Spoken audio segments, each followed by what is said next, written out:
Buenos días, señores sinodales. Mi nombre es Yadir Esther García García. Soy estudiante del doctorado en Ciencias Jurídicas de la Universidad para la Cooperación Internacional, México. Hoy, 18 de junio de 2019, estaré frente a ustedes para presentar mi proyecto final de grado que lleva por título Víctimas, Conflicto Armado, Paz y Reparación Integral, Caso Colombia. Al hablar del conflicto armado en Colombia tenemos que remitirnos a los más de 60 años que lleva este conflicto. Es decir, en 1964 se crean las primeras guerrillas urbanas llamadas FARC. ¿Por qué se crean las FARC? Se crea por la disputa bipartidista que habían entre liberales y conservadores. El poderío conservador, que tenía una hegemonía fuerte, estable y duradera frente a los procesos políticos, económicos y sociales del país, marcaban la gran diferencia frente a los liberales que pertenecían a una clase social baja, pero tenían un gran caudillo liberal que era Jorge Eliezer Gaitán. Al morir Jorge Eliezer Gaitán en un atentado terrorista, los liberales se alzaron en armas, crearon el primer grupo guerrillero en Colombia, las FARC, con ideales lenistas y marxistas. Estos grupos de guerrilla nacen con estos ideales, pero que posteriormente, con su primer ataque en Marquetalia en 1964, marcan un control territorial terrorista. Es decir, ya dejan sus ideales marxistas, un Estado social de derecho, para convertirse en un grupo que tiene que sobrevivir de alguna manera de la extorsión, de los secuestros, de la producción y comercialización y distribución de drogas. Otra cosa importante para destacar dentro de estos antecedentes, las zonas. Los grupos guerrilleros se fortalecen porque las zonas montañosas de Colombia y sobre todo entre fronteras eran propicias para la distribución y comercialización pues de estas drogas, el cual dejaba pues un lucro muy grande. Colombia ha marcado hechos violentos desde la aparición de la guerrilla, la aparición de las AUC. Hay que destacar que en Colombia hubo una época muy violenta, y digo la más violenta porque se generó entre los años 1996 a los años 2005. ¿Por qué digo la época más violenta? Simplemente porque en esta época vuelve a nacer un nuevo grupo organizado al margen de la ley, llamada las AUC, Autodefensas Unidas por Colombia.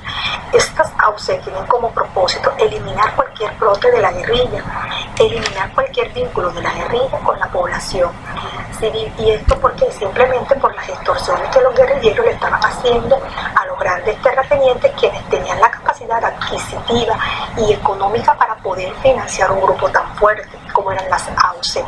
Pero posterior a esto, las AUC logran salirse de este estatus de protección a los grandes terratenientes y logran su propio poderío económico, logran su propio poderío de comercialización, distribución y producción de drogas.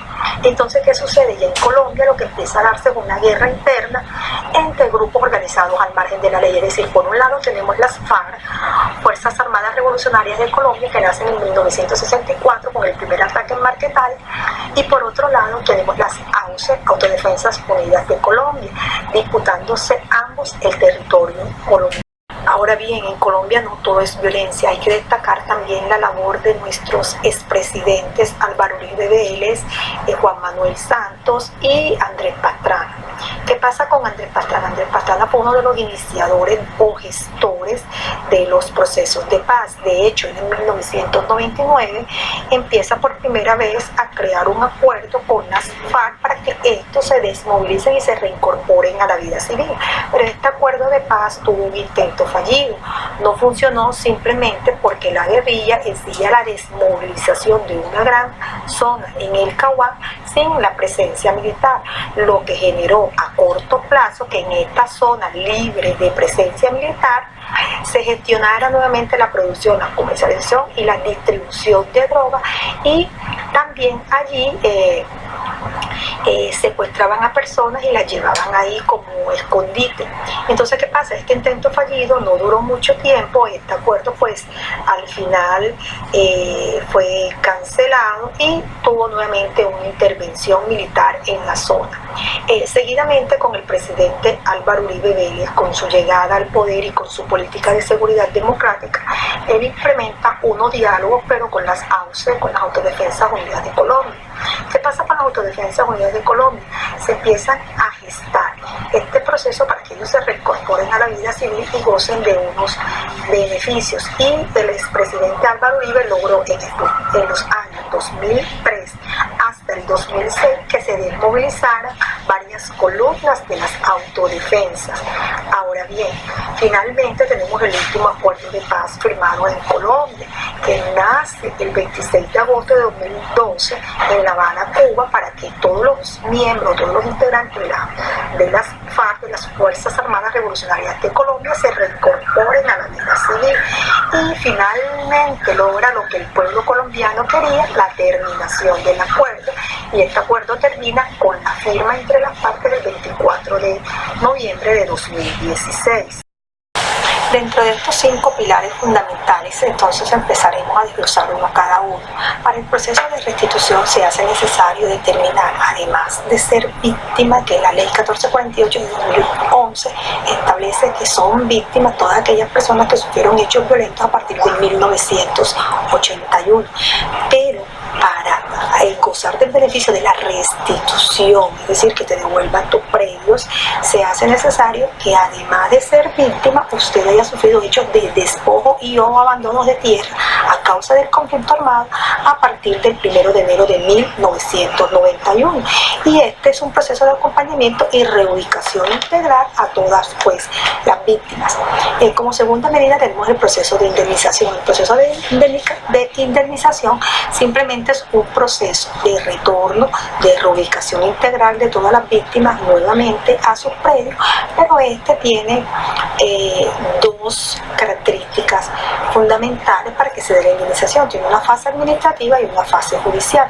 La primera simplemente es que la víctima se registra en la unidad administrativa de gestión de restitución de tierras abandonadas o despojadas, y la segunda, que es la fase judicial, simplemente son esos requisitos de fondo que tienen que tener esa solicitud, ¿cierto?, de indemnización para que se cumplan pues todos los requisitos.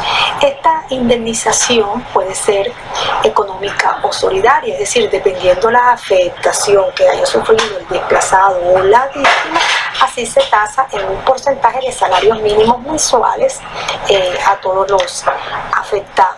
Por su parte, las medidas de satisfacción, como tercera medida, simplemente consiste en ese reconocimiento público que se le tiene que hacer a las víctimas frente a la violación de los derechos humanos que le fueron vulnerados, es decir, ese daño material e inmaterial, la mitigación del dolor, se tiene que hacer un homenaje público, se tiene que buscar la verdad y el juzgamiento de los verdaderos responsables a la violación de estos derechos humanos.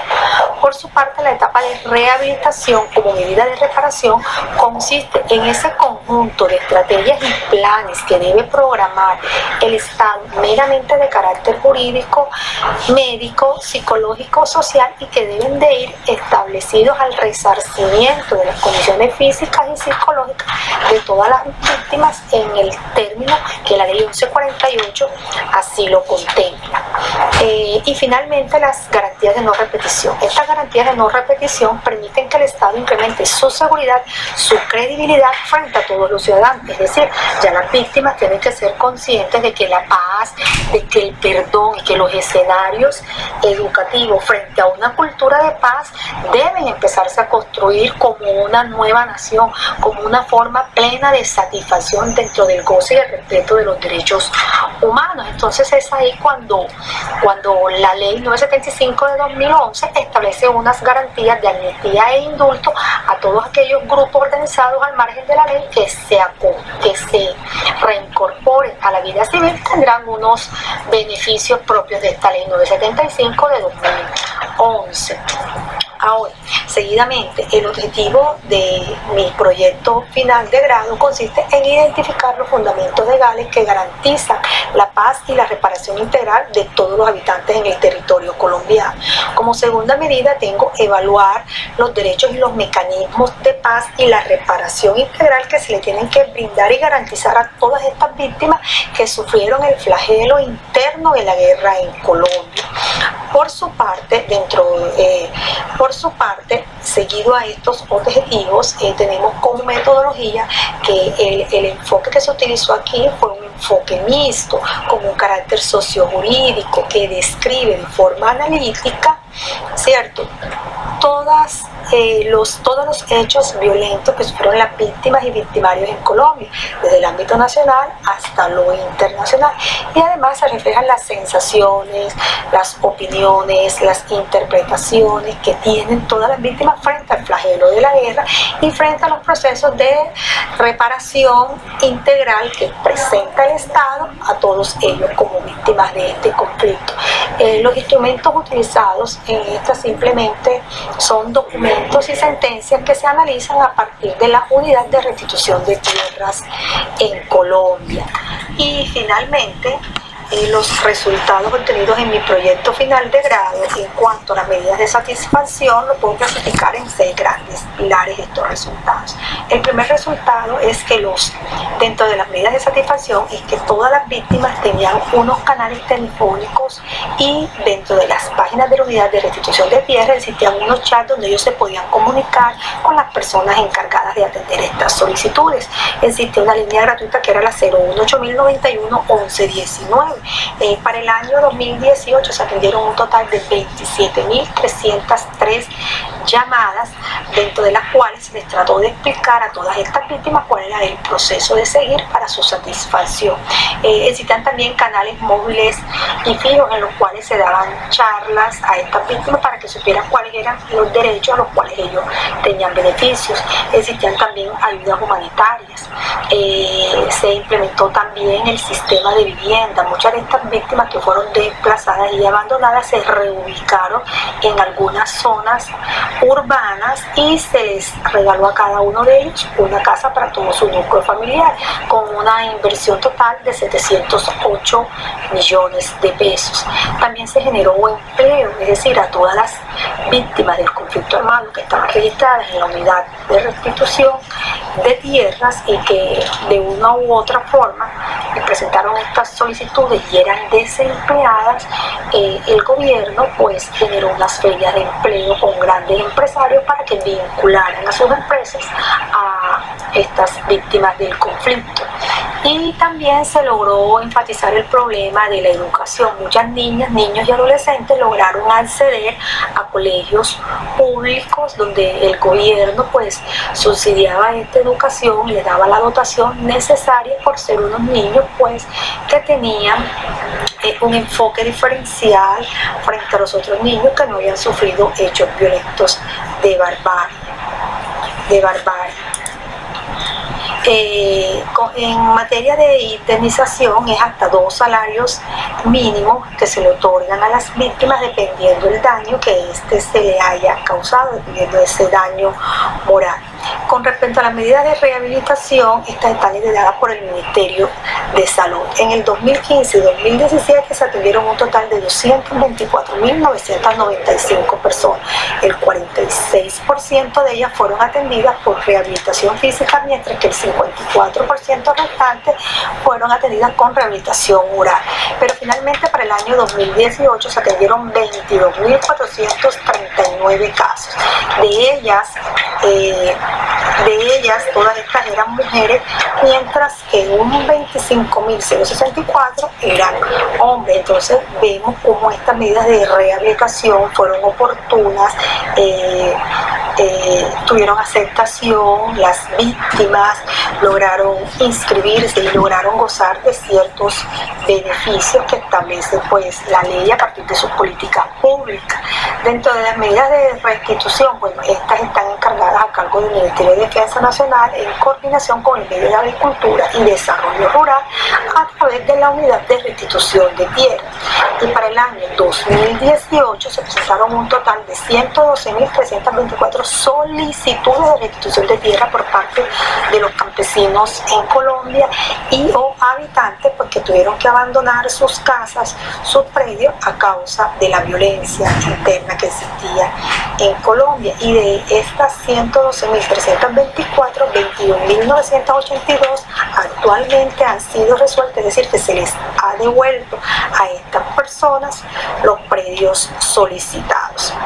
Y para finalizar las conclusiones, tengo claro o dejo en claro, perdón, que los juzgados especializados cuando fallan a favor de las víctimas que exigen restitución de tierras deben no solamente tener presente el mecanismo económico que se le debe dar a las víctimas, sino que por el contrario se le debe seguir haciendo un acompañamiento psicológico meses después que se le restituya a estas personas sus viviendas como para ese acompañamiento, porque muchas veces se les entrega a estos campesinos o a estos desplazados del conflicto armado, se les entrega su predio, se les entrega su bien inmueble, se les restituye, pero hasta ahí llega el acompañamiento. Entonces el acompañamiento debe ser integral, se debe de seguir este proceso, se debe de seguir acompañando a la víctima en todas estas fases que tienen que ver con lo psicológico.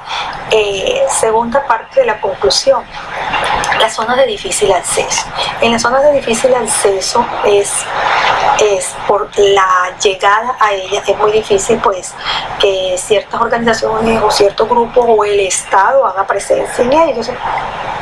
Se recomienda más presencia militar, más presencia de estas entidades promotoras de salud que lleguen a hacer sus brigadas, acompañar a las víctimas y que se les garantiza el derecho como ciudadano colombiano.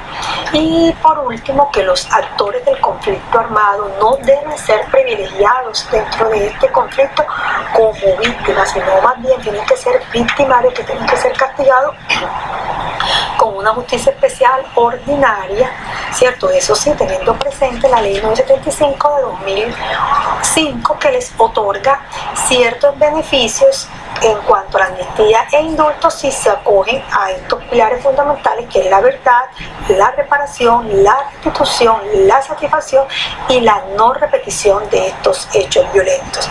Bueno, señores sinodales, un placer para mí. Gracias por su atención.